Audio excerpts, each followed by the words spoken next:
Rebecca Stevens from Workbrighter here.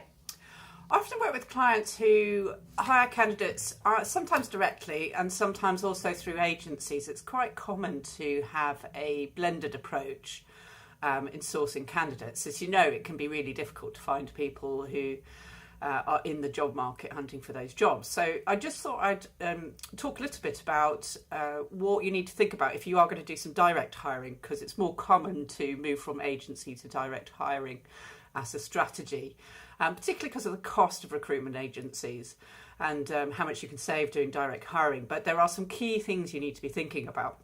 I mean, first of all, is the role suitable for direct hiring? If it's a role where there's not a lot of candidates in the market, it's a specialist role, they're not necessarily going to be actively job hunting, then I would recommend you really need to be considering agencies primarily and maybe direct hiring as a secondary angle.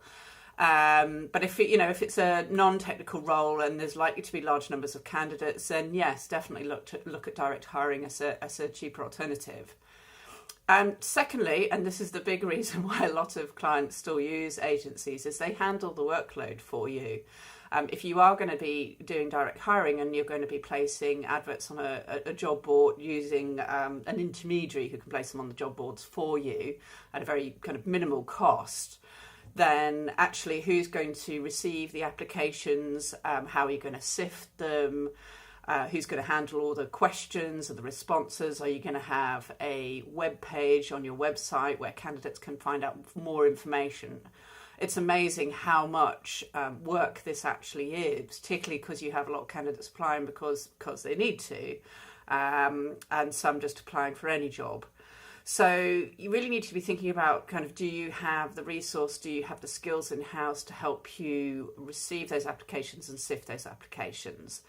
And then the final thing to think about is actually, in terms of attracting people to apply, yes, there may be a lot of candidates in the market, but your advert really needs to be spot on.